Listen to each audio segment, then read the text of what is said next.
Dear students, in this video we are going to discuss about some of the applications of PS spectroscopy. So, നമ്മൾ ഇത്ര നേരം discuss ചെയ്തുകൊണ്ടിരുന്ന instrumentation അതുപോലെ തന്നെ PS സ്പെക്ട്രോസ്കോപ്പിയുടെ basics അങ്ങനത്തെ കാര്യങ്ങളൊക്കെ ആയിരുന്നു.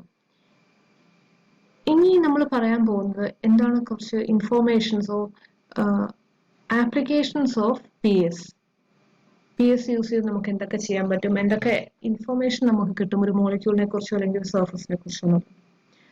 സോ ബ്രീഫായിട്ട് പറയുകയാണെങ്കിൽ 3 different kinds of information you can obtain.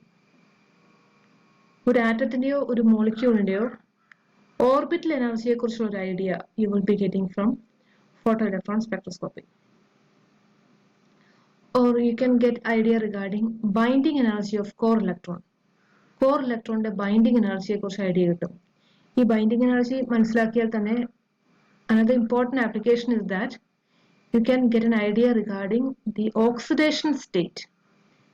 ഒരു particular elementന്റെ oxidation stateനെ കുറിച്ചൊരു ഐഡിയ കിട്ടും. നമ്മളിനി ഡിസ്ക്രൈബ് ചെയ്യും അതിനെക്കുറിച്ച് ഡീറ്റെയിൽഡ് ആയിട്ട്.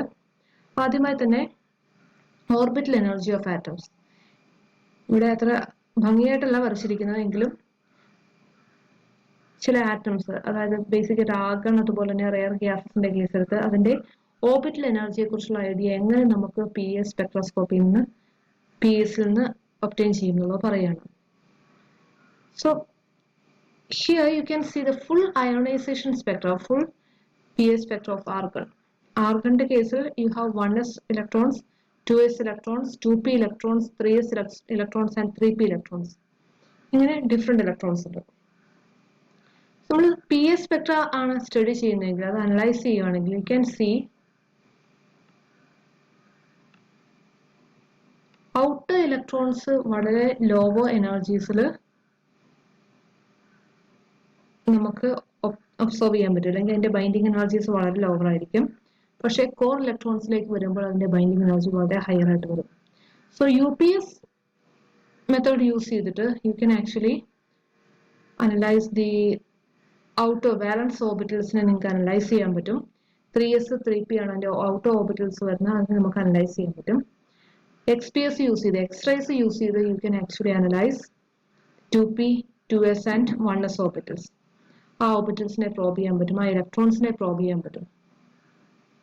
അങ്ങനെ നമുക്ക് സ്റ്റഡീസ് ചെയ്യാൻ പറ്റും ആർഗന്റെ കേസിൽ. സോ ആർഗന്റെ കേസിൽ UPSും XPSും കമ്പൈൻഡ് ആയിട്ട് ചെയ്യുമ്പോഴാണ് നമുക്ക് ഫുൾ അയോണൈസേഷൻ സ്പെക്ട്ര കിട്ടുന്നത്.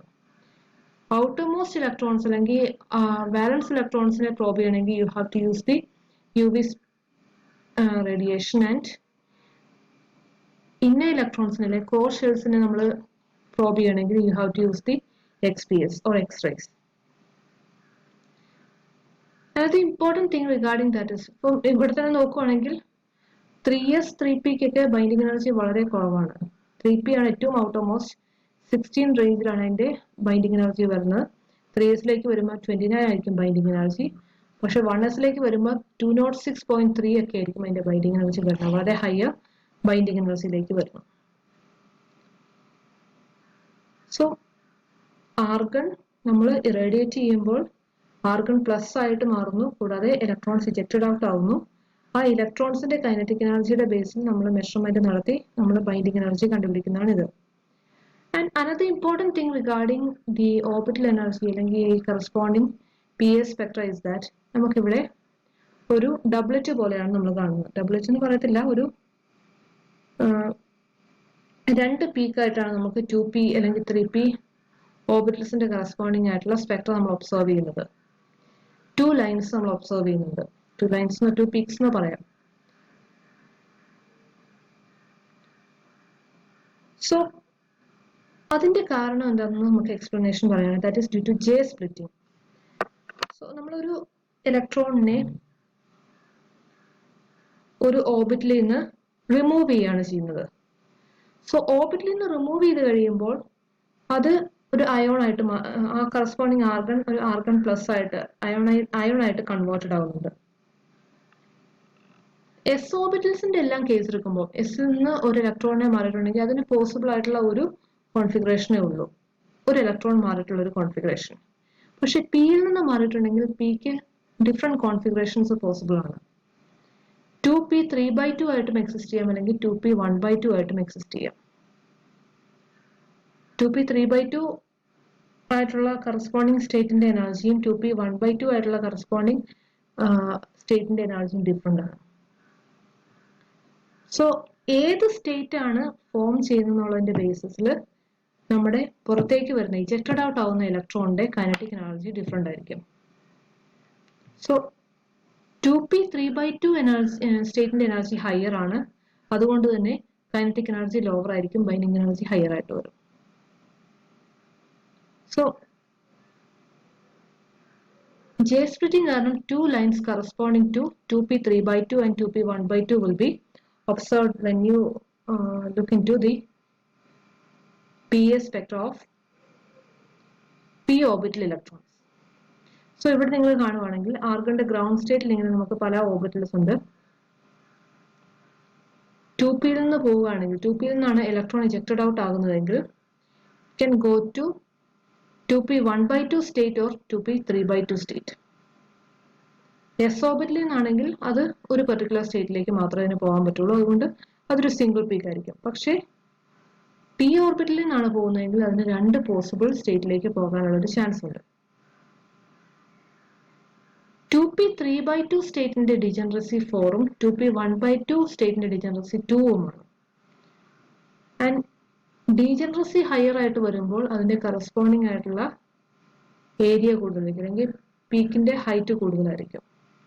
So that is why you have a peak of higher intensity which corresponds to 2p 3/2 in the case of 3p 2p etc. in the case of argon. Argonന്റെ p orbital നിന്ന് electron remove ആവുമ്പോൾ 2 പീക്കുകൾ കിട്ടുന്നുണ്ട്. that is due to the J splitting, 2 lines corresponding to 2p 3/2 and 2p 1/2 ഉണ്ട്. അതിനകത്ത് 2p 3/2 is having 4 degeneracy and 2p 1/2 is having 2 degeneracy, and hence their intensity is 2:1 ratio. 2p 3/2 double intensity ആയിരിക്കും than the 2p 1/2 peak.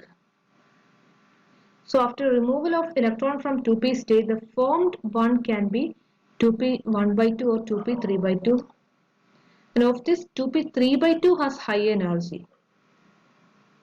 2p 3/2 ന് high energy ആയതുകൊണ്ട് the leaving electron has low kinetic energy after forming 2p 3/2, and this will give rise to 2 well-resolved peaks in the spectrum of argon, in the PA spectra of argon. Argonന്റെ PA spectra നോക്കുവാണെങ്കിൽ ഇങ്ങനെ 2 well-resolved peaks കാണാൻ പറ്റും. That is due to the J splitting. And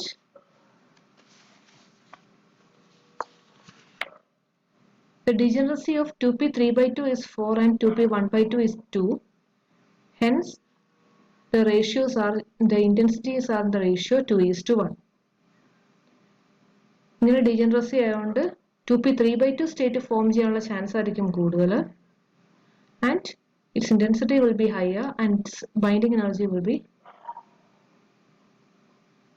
somewhat lower than corresponding to 2p 1/2. So similarly, rare gas ബാക്കിയുള്ള നമ്മൾ consider ചെയ്യുകയാണെങ്കിൽ അതെല്ലാം നമുക്ക് 2p 3/2 2p 1/2 peaks നമുക്ക് ഒബ്സർവ് ചെയ്യാൻ പറ്റും. Depending on the energy difference between these two states, the peaks will be resolved ആണോ കുറച്ചും കൂടെ ഡിസ്റ്റന്റിലാണോ എന്നുള്ളത് ഡിപ്പെൻഡ് ചെയ്തിരിക്കും. അതിന്റെ ഓരോ എലമെന്റ്സ് മാറുന്നതനുസരിച്ചും അതിന്റെ ഡിസ്റ്റൻസ് ഡിഫറെന്റ് ആയിരിക്കും, depending on the energy difference between 2p 3/2 and 2p 1/2. എല്ലാ കേസിലും 2:1 റേഷ്യോയിലായിരിക്കും we will be observing those peaks. The second application is orbital energy of molecules. മോളിക്യൂളിന്റെ ഓർബിറ്റൽ എനർജിയെ കുറിച്ച് ഒരു ഐഡിയ കിട്ടും. So the electrons can be ejected out from bonding, non-bonding or anti-bonding orbital. ഇങ്ങനെ orbitals നമുക്ക് ejected out ആകാൻ പറ്റും. Depending on the nature of these orbitals നമുക്ക് കിട്ടുന്ന സ്പെക്ട്രലും അത് ഒബ്സർവ് ചെയ്യാൻ പറ്റും. And this kind of studies are done using UPES, ultraviolet photoelectron spectroscopy use ചെയ്തിട്ടാണ്. നമ്മൾ എക്സ്റേസ് യൂസ് ചെയ്തിട്ടല്ല, അൾട്രാവയലറ്റ് റേസ് യൂസ് ചെയ്തിട്ടാണ് ഓർബിറ്റൽ എനർജി ഓഫ് മോളിക്യൂൾസ് നമ്മൾ സ്റ്റഡി ചെയ്യുന്നത്, for studying the molecules. the electron is removed from non-bonding molecular orbitals.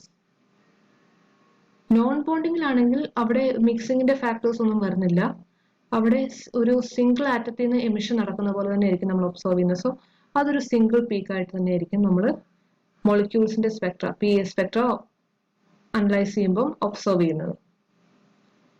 ഈ ബോണ്ടിങ്ങിൽ നിന്നാണ് electron remove ചെയ്യുന്നതെങ്കിൽ the electron is removed from the bonding orbital, the bond order will be decreasing. And if the electron is removed from the antibonding molecular orbital, the bond order will be increasing. So, bonding in electron remove ആയിട്ടുണ്ടെങ്കിൽ result in the cation അല്ലെങ്കിൽ bond length increase ചെയ്യുവായിരിക്കും ചെയ്യുന്നത്. And antibonding നിന്നാണ് remove ചെയ്തതെങ്കിൽ അവിടെ bond length decrease ചെയ്യുകയായിരിക്കും ചെയ്യുന്നത്. So ആ ഒരു case നമ്മൾ consider ചെയ്യുമ്പോൾ ഇവിടെ നിങ്ങൾക്ക് കാർബൺ മോണോക്സൈഡിന്റെ ഒരു സ്പെക്ട്ര കാണാൻ പറ്റും. പി എ സ്പെക്ട്ര ഒബ്സർവ് ചെയ്യാൻ പറ്റും. നോൺ ബോണ്ടിങ് മോളിക്കുലർ ഓർബിറ്റലിന്റെ കറസ്പോണ്ടിങ് ആയിട്ടുള്ള പീക്ക് വളരെ ഷാർപ്പായിട്ട് നിങ്ങൾക്ക് ഒബ്സർവ് ചെയ്യാൻ പറ്റും. കാർബണിന്റെ പീക്കിന് അല്ലെങ്കിൽ ഓക്സിജന്റെ പീക്കിന് കറസ്പോണ്ടിങ് ആയിട്ടുള്ള പോലത്തെ തന്നെ പീക്ക് ആയിരിക്കും. 14 കറസ്പോണ്ടിങ് ആയിട്ടുള്ള പൊസിഷനിലായിരിക്കും അത് വരുന്നത്. If a bonding electron is removed, the bonding in the ion is expected to be weaker. Hence, the curve of ion will be shifted to a direction of longer equilibrium bonds. Longer ആയിട്ടുള്ള ഒരു പൊസിഷനിലേക്ക് move ചെയ്യും. എന്ന് വെച്ചാൽ ionisation energy higher ആയിട്ടുള്ള ഒരു പൊസിഷനിലേക്ക് move. This gives rise to small vibrational spacing in the spectra. ഇങ്ങനെ ഒരു പാറ്റേണിലായിരിക്കും നമ്മൾ ഒബ്സർവ് ചെയ്യുന്നത്.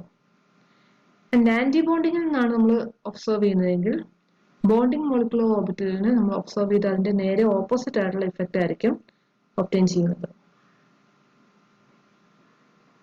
സോ സ്പേസിങ് കുറഞ്ഞു, സ്പേസിങ് കൂടുതലായിരിക്കും than the bonding molecular orbital. And the next thing is the binding energy of core electrons. Core ഇലക്ട്രോൺസിന്റെ binding എനർജിനെയും നമ്മുടെ XPS Spectra use ചെയ്ത് അല്ലെങ്കിൽ PS സ്പെക്ട്ര യൂസ് ചെയ്ത് നമുക്ക് സ്റ്റഡി ചെയ്യാൻ പറ്റും. And binding energy of core electrons vary with electronic environment of atoms in a molecule. ഒരു മോളിക്യൂളിന്റെ ഇലക്ട്രോണിക് എൻവയോൺമെന്റിനെ ഡിപ്പെൻഡ് ചെയ്തിരിക്കും, അതിന്റെ ഓക്സിഡേഷൻ സ്റ്റേറ്റിനെ ഡിപ്പെൻഡ് ചെയ്തിരിക്കും, അങ്ങനത്തെ പല ഫാക്ടേഴ്സിനെ ഡിപ്പെൻഡ് ചെയ്തിരിക്കും. So here you can see a simple example. Titanium metal എടുത്തു, ടൈറ്റാനിയം ഓക്സൈഡ് എടുത്തു. ടൈറ്റാനിയം മെറ്റലിൽ ടൈറ്റാനിയം മാത്രമായിരിക്കും പ്രസന്റ് ആയിരിക്കുന്ന, ടൈറ്റാനിയം ഓക്സൈഡിൽ ഓക്സിഡേഷൻ സ്റ്റേറ്റ് വേരി ചെയ്തു. സോ ആ ഒരു കേസിൽ you can see the corresponding binding energy of the core electrons is varying. ടൈറ്റാനിയത്തിന്റെ ബൈൻഡിങ് എനർജി വളരെയധികം വേരി ചെയ്തു വരുന്നുണ്ട്. There's a chemical shift. The binding energy difference of core electrons for non-equivalent atoms of same kind in a compound is called chemical shift. ഒരു chemical shift നമ്മൾ ഇങ്ങനെ observe ചെയ്യുന്ന ഒരു ഡിഫറൻസിനാണ് നമ്മൾ പറയുന്നത് chemical shift. The binding energy difference for non equivalent atoms of same kind. Hydrogen ഒഴികെ you can get this kind of chemical shift for every elements, hydrogen and helium ഒഴികെ. Because നമ്മൾ ഈ ബൈൻഡിങ് എനർജി സ്റ്റഡീസ് ചെയ്യുന്ന XPS use ചെയ്തിട്ടായിരിക്കും, x-rays ആണ് use ചെയ്യുന്നത്. XPS നമുക്ക് actually ഹൈഡ്രജനിൽ ചെയ്യാൻ പറ്റില്ല, because hydrogen is the electron in the hydrogen itself is the വാലൻസ് electron. അതുകൊണ്ട് തന്നെ XPS സ്റ്റഡീസ് ചെയ്യാൻ പറ്റില്ല. പക്ഷെ ബാക്കിയുള്ള ഹൈഡ്രജനും ഹീലിയം ഒഴികെ ബാക്കിയുള്ള എല്ലാത്തിനകത്തും നമുക്ക് ബൈൻഡിങ് എനർജി സ്റ്റഡി ചെയ്യാം, കെമിക്കൽ ഷിഫ്റ്റ് PS യൂസ് ചെയ്ത് സ്റ്റഡി ചെയ്യാൻ പറ്റും. And here you can see another example, ethyl chloroformate എന്ന് പറഞ്ഞ പർട്ടിക്കുലർ കോമ്പൗണ്ട്. ഈഥൈൽ ക്ലോറോഫോർമേറ്റ് എടുക്കുകയാണെങ്കിൽ you can see different peaks like that. കാർബണിന്റെ തന്നെ പീക്കുകൾ ഡിഫറെന്റ് പൊസിഷൻസിലായിരിക്കും നിങ്ങൾ ഒബ്സർവ് ചെയ്യുന്നത്. That is due to the difference in electronic environment. And if you consider ethyl trifluoroacetate, ഇതിന് കാർബൺസ് ഉണ്ട്, ഡിഫറെന്റ് പൊസിഷൻസ് കാർബൺസ് ഉണ്ട്, ഡിഫറെന്റ് എൻവയോൺമെന്റ്സിലാണ് ഈ ഓരോ കാർബൺസും പ്രസന്റ് ആയിരിക്കുന്നത്. So correspondingly you can have different peaks, chemical shift ഉള്ള different peaks നിങ്ങൾക്ക് ഒബ്സർവ് ചെയ്യാൻ പറ്റും. And the binding energies are different. കാർബണിന്റെ 1s ആണ് നമ്മളിവിടെ പ്രോബ് ചെയ്തിരിക്കുന്നത്. 1s ഓർബിറ്റലിലെ ഇലക്ട്രോൺസിനെ പ്രോബ് ചെയ്യുന്നു, അതിന്റെ കറസ്പോണ്ടിങ് ആയിട്ടുള്ള പീക്ക് വാല്യൂസ് ഓരോന്നും ഡിഫറെന്റ് ആണ്. because of the different chemical environment each carbon is experiencing. So chemical environment മാറുന്നതനുസരിച്ച് നമുക്ക് corresponding ആയിട്ടുള്ള spectrum change വരും, binding energy change വരും. And this can be useful for analyzing the corresponding compound and determining the structure. So as a conclusion, നമുക്ക് സ്പെക്ട്രോസ്കോപ്പീസിൽ XPS ഉണ്ട്, UPS ഉണ്ട്. PES-നകത്ത് തന്നെ XPS ഉണ്ട്, UPS ഉണ്ട്. XPS-ൽ you will be using X-rays and UPS-ൽ you will be using UV photon. And in the case of XPS, core electrons will be ejected, gives information about the elements or composition of elements and environment of atoms.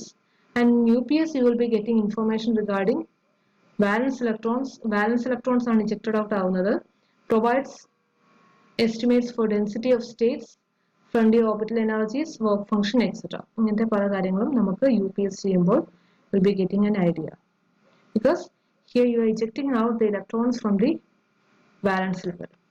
So that is the basic important things regarding the corresponding photoelectron spectroscopy. And that's all. Thank you.